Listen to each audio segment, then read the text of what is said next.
नमस्कार। अच्छा, कभी सोचा है कि भारत सरकार एक बहुत बड़ी कॉम्प्लेक्स मशीन की तरह है, लेकिन इस मशीन का असली इंजन रूम, मतलब जहां से सब कुछ कंट्रोल होता है, वो कहाँ है? आज हम इसी इंजन रूम का दरवाजा खोलने वाले हैं, जो छिपा है हमारे संविधान के दो बहुत ही खास आर्टिकल्स में, आर्टिकल 75 और आर्टिकल 78। यही वो आर्टिकल्स हैं जो बताते हैं कि सरकार चलाने की असली चाबी किसके पास है। तो फिर सबसे बड़ा सवाल यही उठता है कि भारत में असली पावर है किसके पास? प्रधानमंत्री के पास, राष्ट्रपति के पास या फिर किसी और के पास? सुनने में तो ये सवाल बहुत सीधा लगता है ना? लेकिन इसका जवाब हमारे पूरे डेमोक्रेटिक सिस्टम की कहानी बता देता है। तो चलिए इसी को डिकोड करते हैं।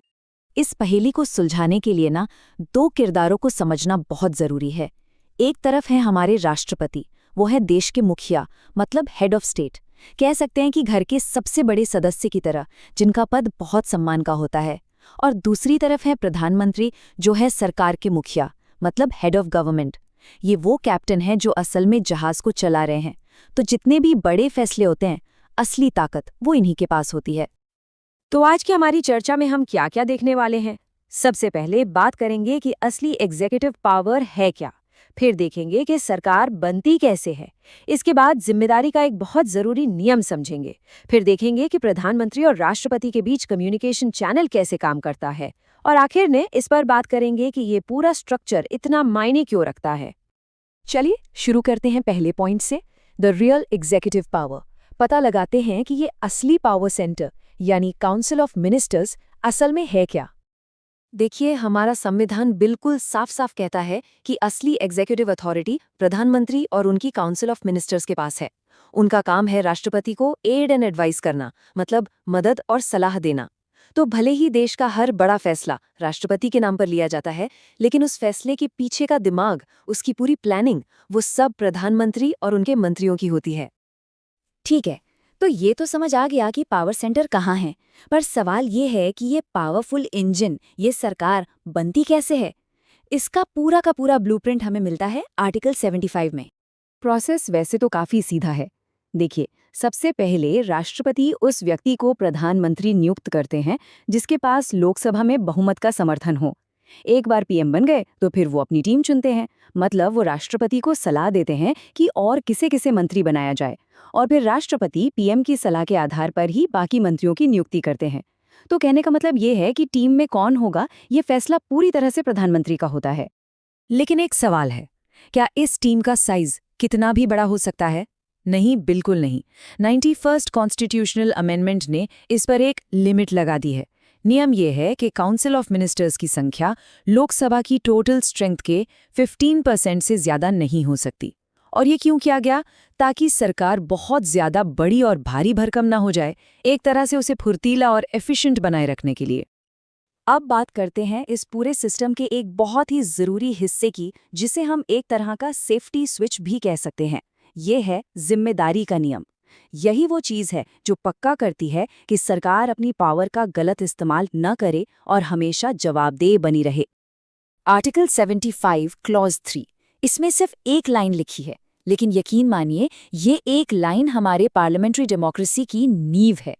लाइन है, the council of ministers shall be collectively responsible to the house of the people. मतलब मंत्रिपरिषद सामूहिक रूप से लोकसभा के प्रति उत्तरदायी होगी। बस ये एक वाक्य सब कुछ तय कर देता है। तो इस कलेक्टिव रिस्पॉन्सिबिलिटी या सामूहिक जिम्मेदारी का मतलब क्या है? सीधा सा मतलब है कि पूरी कैबिनेट, पूरी सरकार एक टीम की तरह काम करती है। वो कहते हैं ना, they swim and sink together. मतलब अगर सरकार कोई फैसला लेती है तो वो हर मंत्री का फैसला माना जाता है। और अगर लोकसभा में सरकार के खिलाफ नो कॉन्फिडेंस मोशन यानी अविश्वास प्रस्ताव पास हो जाता है, तो सिर्फ एक मंत्री को नहीं, बल्कि प्रधानमंत्री समेत पूरी की पूरी सरकार को इस्तीफा देना पड़ता है, सब एक साथ। चलिए अब आते हैं आर्टिकल 78 पर। ये आर्टिकल प्रधानमंत्री और राष्ट्रपति के बीच एक बहुत ही जरूरी कम्युनिकेशन चैनल बनाता है। आप इसे सरकार का एक लाइव डैशबोर्ड समझ सकते हैं, जो राष्ट्रपति को हमेशा अपडेट रखता है। आर्टिकल 78 के तहत प्रधानमंत्री की कुछ खास ड्यूटीज होती हैं, जैसे सरकार जो भी बड़े फैसले ले रही है उसकी जानकारी राष्ट्रपति को देना, इसके अलावा अगर राष्ट्रपति देश के एडमिनिस्ट्रेशन या किसी नए कानून के प्रस्ताव के बारे में कोई जानकारी मांगते हैं तो पीएम को वो जानकारी देनी होती है। और एक और दिलचस्प बात, अगर किसी एक मंत्री ने कोई फैसला ले लिया है पर उस पर पूरी काउंसिल ने विचार नहीं किया है तो राष्ट्रपति पीएम से कह सकते हैं कि इस मामले को पूरी काउंसिल के सामने रखा जाए। कुल मिलाकर ये सिस्टम ये सुनिश्चित करता है कि राष्ट्रपति हमेशा लूप में रहें। तो अब आते हैं सबसे बड़े सवाल पर कि आखिर ये पूरा स्ट्रक्चर इतना मायने क्यों रखता है? इस डिज़ाइन के पीछे का मकसद क्या है? ये कैसे एक जिम्मेदार सरकार को सुनिश्चित करता है? इसका जवाब बहुत सीधा है। ये सिस्टम ये पक्का करता है कि जो एग्जीक्यूटिव है यानी सरकार, वो हमेशा लेजिस्लेचर के प्रति जवाबदेह रहे। और लेजिस्लेचर यानी संसद क्या है? वो जगह जहां लोगों के चुने हुए प्रतिनिधि बैठते हैं। तो एक तरह से सरकार सीधे सीधे देश की जनता के प्रति जवाबदेह होती है। तो अगर हम पूरी बात को समेटे तो 3 मेन प्रिंसिपल सामने आते हैं। पहला, एग्जीक्यूटिव पावर प्रधानमंत्री और उनकी काउंसिल के पास है ताकि वो तेजी से और निर्णायक तरीके से काम कर सकें।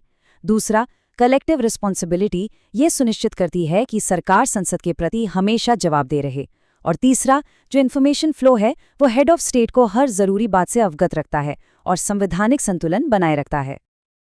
तो हमारे पास गवर्नेंस के लिए एक बहुत पावरफुल इंजन तो है, लेकिन असली सवाल ये है कि क्या इसे कंट्रोल में रखने वाला जो सेफ्टी स्विच है, जो जवाबदेही का सिस्टम है, वो आज भी उतना ही मजबूत है जितना हमारे संविधान निर्माताओं ने कल्पना की थी? ये एक ऐसा सवाल है जिस पर सोचना बहुत जरूरी है।